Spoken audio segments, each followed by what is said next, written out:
তাহাজ্জুদ নিয়ে কিছু কথা। অনেকবারই তো তাহাজ্জুদের নামাজ পড়েছেন, কিন্তু আজকে এইভাবে তাহাজ্জুদ পড়ে দেখুন তো আপনার দোয়াগুলো কবুল হয় কিনা। আমি আশা করছি আজকের পর থেকে আপনার সকল অভিযোগ বন্ধ হয়ে যাবে ইনশাআল্লাহ। রাত 3টা বাজে তাহাজ্জুদের সময় উঠুন, কেউ যেন জানতে না পারে। ওয়াশরুমে যান, মিসওয়াক করুন, উত্তম রূপে ওযু বা গোসল করুন। সবশেষে সুন্দর একটি জামা পরিধান করুন। পরিধান করে আতর খুশবু লাগান, কাউকে দেখানোর জন্য নয়, শুধুমাত্র আল্লাহ তাআলার জন্যে।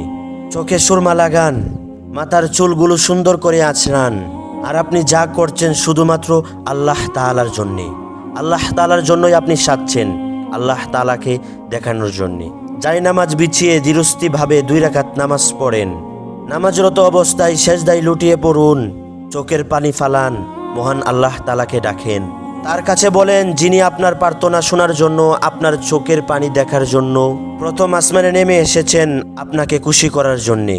নামাজের মধ্যে আপনি তাকে ডাকতে থাকেন, সেই রব আপনার দোয়াগুলো কবুল করবেন ইনশাআল্লাহ। আপনার ডাক শুনবে না তো কার ডাক শুনবে বলেন? আরে আপনি তো সেই ব্যক্তি, যে ব্যক্তি গুম সবকিছু বাদ দিয়ে সেই রবের দিকে আপনি ফিরে এসেছেন। আর আপনি চোখের পানি ফেলে মহান রবকে ডাকছেন। আল্লাহ তাআলা তো কোরআনের মধ্যে বলেছেন, বান্দা তুমি আমাকে ডাকো, আমি তোমাদের ডাকে সাড়া দিব। আপনি যদি এইভাবে আল্লাহ তাআলার কাছে দোয়া করতে পারেন, আল্লাহ তাআলা শুধু দোয়া নয়, আপনার তকদিরও পরিবর্তন করে দিবেন ইনশাআল্লাহ। যে রব শূন্য থেকে বাদশা বানান, তিনিও আপনাকে এত বেশি দান করবেন যে আপনি পেয়ে অনেক বেশি খুশি হয়ে যাবেন ইনশাআল্লাহ।